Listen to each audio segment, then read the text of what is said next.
Hello, everyone. Welcome back to Alumni Spotlight. On this segment, we interview with past alumni to see where they are now. Today, I'm here with Pam Thein. Pam, what year did you graduate from Osakis Public Schools? 1973. And hi, Scott. It's really nice to join you for this session, by the way. Thank you for inviting me. You're welcome. Did you continue your education beyond high school? Yes, I did. I went to Moorhead State University, which I think now is called Minnesota State University Moorhead. And I graduated from there in 1977. And then I later took a few graduate courses at Moorhead State. And then in 1995, I graduated from William Mitchell College of Law. So I have a law degree. So, what are you currently doing for work or career? I'm a partner with a pretty good sized law firm. We have about 1,000 lawyers nationwide, close to. It's called Fox Rothschild, and it's based in Philadelphia. We have about 28 offices across the country. I'm in the Minneapolis office. I'm based there.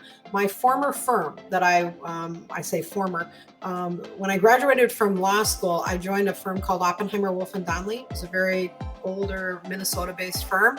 And then, I don't know, I want to say 6-7 years ago, we merged with Fox Rothschild. So that's who I'm with now. And I practice, Scott, in the employee benefits and employment law areas. I generally work with pretty large companies with their human resources departments, maybe their in-house counsel on HR matters like employee benefit plans, like retirement plans, health and welfare plans, employment agreements, all kinds of things like that. I do some employment law. And I also do a lot of mergers and acquisitions when companies buy and sell one another. Sometimes we represent a buyer, sometimes we represent a seller. And my focus is the human resources parts of those transactions. So I'm very fortunate. I've had a wonderful career there since I graduated from law school. And I work hard, but it's a really great career. It all sounds like a lot of fun. It is. It really is. So, did you always know what you wanted to be? When did you know? No, God, no. I graduated from high school in 73, and so went right to Moorhead State. And my dad used to laugh because every time I'd come home, whether it was once a quarter or however often I come home, he'd look at me and he'd go, "So what's your major this week?" Because I changed it all the time because I never knew what I wanted to do.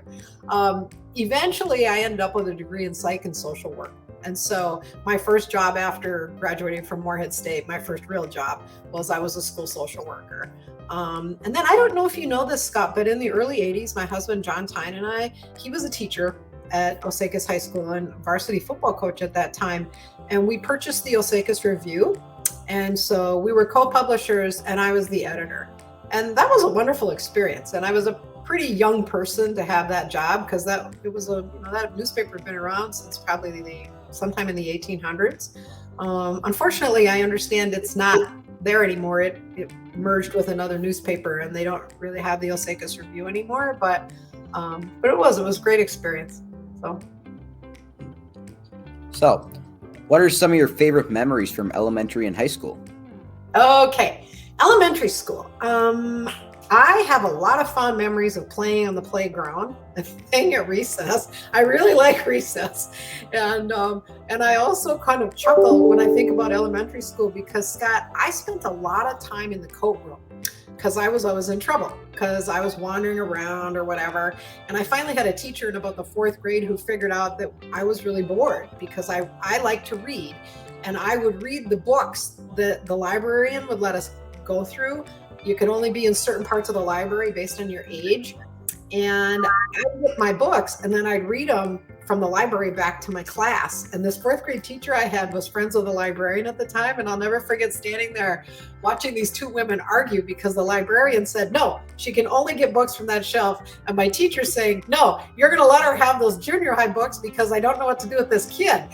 She's bored and she's in trouble. But I think I was naughty too. So yeah, I spent a lot of time in the coat room with a couple guys that were in there. Also, they were always in trouble. And as I recall, I kind of was helping them learn how to read. But it was all in good fun. I mean, it wasn't like I was naughty. I don't think they knew what else to do with me. I enjoyed standardized testing. I know that's weird, but I can remember I liked taking those tests. I thought it was interesting that we would take in grade school. And then I think, junior high and high school, I really liked sports. And I was kind of tomboyish. And one thing I always remembered was how unfair I thought it was that girls didn't have sports. They started girls sports probably around my senior year. And I think our volleyball team had one match I think it was Sauk Center. That was it. That was the season. And then we had tennis. But otherwise, it was really what we got to do in Phi Ed and then with our friends, just hanging out. And then once in a while, some intramural sports. So my sisters played sports. I was the oldest of 5 children.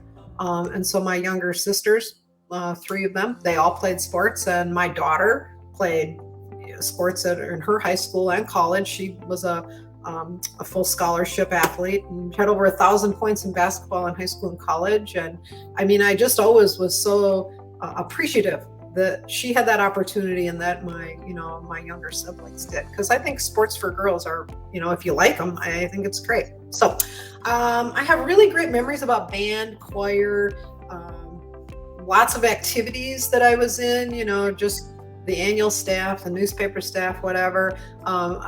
We had great class plays. We had great directors, John Temple, Dick Hoff. I do remember one that was funny. One of my classmates, you won't remember this because you don't have that gym now. In those days, we had the old gym and the new gym. And the new gym is where we had our class plays, and there was a big curtain, these big velvet curtains in the new gym. And we had practice one night, and one of my friends, he started climbing this huge curtain, and the thing started to rip and to fall. And I'll never forget him. He jumped down then before it tumbled down on him, and he's standing there yelling like, "No, no, no, no, no, no!" So it was really a fun memory. It was an old curtain; it was due to come down anyway. But we had a lot of fun. I mean, I had a lot of great experiences in high school and in elementary school. I was lucky to get to go to Osakis. So, who are some of the most influential people for you while at Osakis Public Schools? Okay, I would say Mrs. Wood was like my second, and then half of my third and half of my 4th grade teacher. I was in split grades. I don't know does your elementary school still have those? So when I was a 1st grader, they had enough kids for one whole section and then a half. So when I was in 1st grade, I was in a split room with 2nd graders. And then the next year I was in the 2nd grade, but it was just 2nd graders. And then when I was in 3rd grade, I was with the 4th graders. And then 5th grade, I was with the 6th graders. So you're always every other year with half. I don't know. Do you still have that? I'm not aware. No. Okay. Yeah. Because I think we had probably maybe more students at that time. It was the baby boomers. But so I had Mrs. Wood for my 3rd grade, and then in my 4th grade, that teacher who I mentioned earlier about the library thing, as I recall, I think her husband got ill and they had to move in the middle of the year to Arizona. So I had Mrs. Wood twice. She was far and away one of the kindest, nicest people I've ever known. So I have really great memories of her. I have really great memories of Judy French. Judy French was a Phi Ed teacher at Osakis High School, and she left teaching and went into another occupation, I want to say around my junior year in high school, but I loved Phi Ed and I just adored her. And coincidentally, Judy and I are now Facebook friends. So we're back in touch because of Facebook. So it's just wonderful. I have great memories of her. And then I have wonderful memories of who I always think of as Herr Temple, John Temple. He was the German teacher, and he was a great teacher. I mean, he was just an excellent German teacher. My youngest sister, Wendy Robinson Hatchner, teaches German and Spanish in a Twin Cities Metro suburban high school. And she has a master's, I think, in languages. She always talks about what a great teacher John Temple was. And so those are some teachers I really have fond memories of, many others as well. But I also have really great memories in Osakis, things that I learned that really helped me in life, just personally and professionally. So there was a couple named Carl and Ollie Aubert, who I'm sure you don't know. They passed away a number of years ago, but they owned a cafe in town called the Sportsman's Cafe. And it was really busy, especially in the summers when the fishermen were in town. And they ran a really good business. And it was my first real job, if you will, as a teenager. And I just learned really great lessons from them. And I never forgot these things, Scott. One of them was they used to say, never leave people, because you'd walk in the morning in the summer. You might walk in at work at 5:30, 6 o'clock a.m. and the place is packed. And, there's all these fishermen and a few women, but mostly fishermen. And they want to get out on the lake and go fishing. But Carl and Ollie would always say, don't leave people at an empty table. They'll understand if you're busy, but bring them water, bring them coffee, and then tell them you'll get back to them as soon as you can. Okay? That's a really good lesson. And I always remembered that no matter what I did in my professional life, So as a lawyer, I try really hard not to leave my clients at quote an empty table. You can't get to everybody's project on the same day, but the important thing is that you make sure they know how important they are to you, every single one of them. And that you'll get their work done as soon as you can, but that you keep in touch with them. I learned that at 16 in a little cafe on Osakis. The other thing they told me that I never forgot, and I really do live this way, is never walk with your hands empty. So if you go out to a table, bring something with you, and when you come back, bring something back.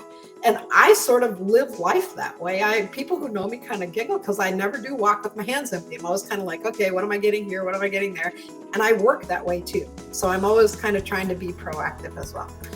The other person, Scott, who was really influential in my life in Osakis, and this came more when we owned the newspaper. So I'm a young woman then. I probably was, 26 years old when we bought that.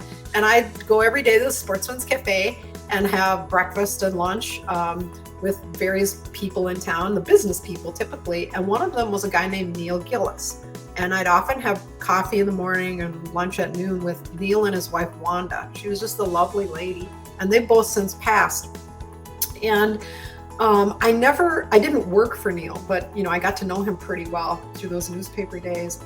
And I got to tell you, he was the most positive person I've ever known in my entire life. And it stuck with me. And it stuck with me, as a young woman, as a, young business person. He, and his wife, Wanda, had heart problems and was quite sick for many, many years. And he worked really hard. He was a pharmacist. He owned that drugstore in that little town. He was open 7 days a week. He worked really, really hard. But I got to tell you, no matter what, when I'd see him, I'd go, how you doing? And he'd just beam. And he just exclaimed, great, never been better. Everything's great. And he was super successful. He was a really successful businessman. And I always thought about him and thought, people like to be around positive people, And so as a professional, I always kind of try to keep Neil in the back of my mind. And I will tell you, sometimes practicing law in big law firms can be kind of robust. And there are times when you're working pretty hard, or some of the things you're working on are kind of mentally taxing. And sometimes you might end up working in transactions, maybe more those mergers and acquisitions deals, where you've got people kind of butting heads. But you know what? I always try to keep in mind how positive Neil was. And I'm not as successful at it as he was, but I really do try to keep that message in mind. So I learned some really good things in that little town. All right. So what do you see yourself doing in 10 years? Well, I suppose I'll be retired by then. I'm still working. I'm working remotely now from Florida for part of the year. I'm in Venice, Florida. We still have our home up in Roseville. We live in Roseville, Minnesota. It's a suburb of St. Paul. And there are a number of people probably my age who are retired, but I really like to work. And, like the little girl that wandered around and had to go in the coat room because she got bored. I'm still that little girl in some ways, and I'm busy. I play golf. I like to swim. This place that, I'm at has this gorgeous swimming pool, so I go swimming most days. And I'm learning to play pickleball, and I ride bike, and I go for walks, and I do lots of fun stuff. But I like working, and I like the challenge of it, and I like my practice. So I think in 10 years I will be retired by then, but maybe not for 4 or 5. And I think when I retire, I would expect, besides spending time with our kids, we have 3 kids and I have grandchildren and they've got spouses, spending time with them and John. Other than that, I think probably more golf, more swimming, more pickleball, more walks and more bike rides.